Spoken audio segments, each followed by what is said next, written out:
આપણી બોલી સંસ્કૃતિ જાળવવા માટેની જ છે. પછી આપણે અહીંયા પેલા સિટી લેવલની વાતો કરીને મજા નહીં, આપણી કોઈ મતલબ જ નહીં કરે. એટલે આપણે દર વર્ષે મેળો કરીએ 9મી ઓગસ્ટ. આપણે દાહલા આંગી એક દાડ એક કાકા હાંજેલો મારા ગામમાં હાલું પેલું ક્યારે આવે છે વહરાત ને આપણે ઢોલ લઈને જવાનું. ઢોલનો ઘણો શોખ, ઢોલ લઈને જવાનું. મેં કીધું આવે જ છે, આવો 1 મહિનો બાકી છે. એનાની તૈયારી માટે આપણે કોર કમિટીએ નક્કી કર્યું કે 12 તારીખે આપણે જાહેર એક મિટિંગનું આયોજન કર્યું. હવે 9મી ઓગસ્ટ કેમ કરવાનું, આપણી બોલી સંસ્કૃતિ આપણા રીતિ રિવાજો એ આપણે ટકી રહે, આપણે જાળવી રાખવા માટે 9મી ઓગસ્ટે આપણે એનો બહાર લાવવાની છે કે આપણા અધિકારો શું છે, આદિવાસીઓના અધિકારો શું છે, પેશા એક શું છે, કાયદો શું છે, આદિવાસી જળ જંગલ ને જમીન શું છે, કોણ કોણ લડત લડી લે, એમને જે આપણા માટે લડત લડી ગયા એમને આપણે યાદ કરવાના. અને બીજી વસ્તુ એ ખાસ તો આપણી બોલી, આપણો પહેરવેશ.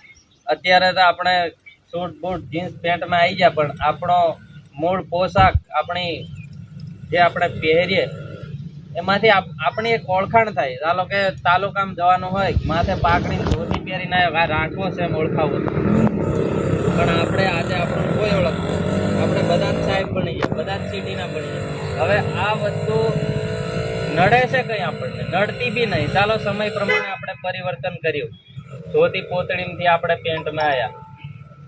પણ સરકાર, હવે આ સરકારની વાત, સરકારનો બી આપણને કોઈ વિરોધ નહીં, પણ સરકારે એક વિશ્લેષણ સમિતિ બહાર પાડી. જે નોકરી લાગે, ચાલો મેરિટમાં નામ પણ આવી જાય, પણ વિશ્લેષણ સમિતિ એ નક્કી કરે કે આ ખરેખર આદિવાસી છે.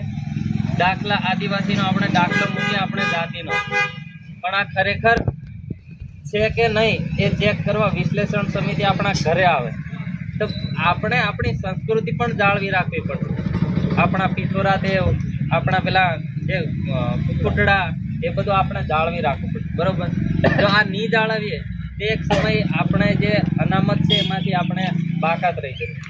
એટલે આ અનામત જાળવી રાખવા, આપણી બોલી જાળવી રાખવા, આપણી સંસ્કૃતિ જાળવી રાખવા માટે યુનો દ્વારા ઘોષિત કરવામાં આવેલો આપણો એક વિશ્વ આદિવાસી દિવસ આપણે આવતી 9 તારીખે ઘોગંબામાં ભવ્યથી ભવ્ય આપણે ઉજવવા જઈ રહ્યા છે.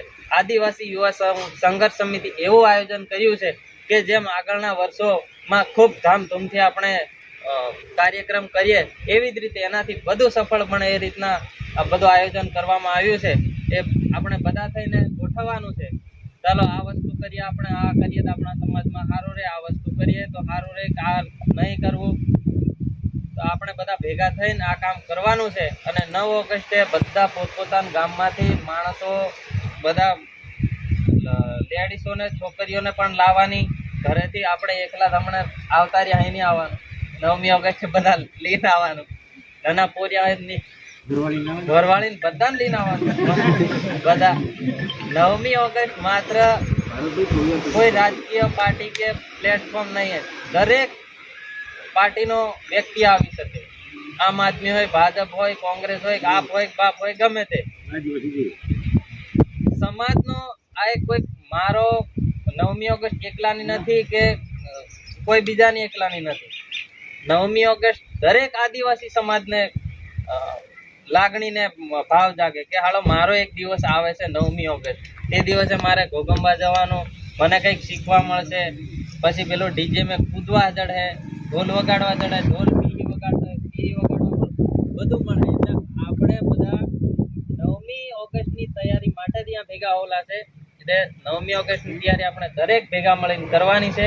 હવે આગળ આપણને નવનીતભાઈ ને નવીનભાઈ જે કંઈ સૂચન આપશે એ મુજબ આપણે ચાલશું. બધાને જય જોહાર.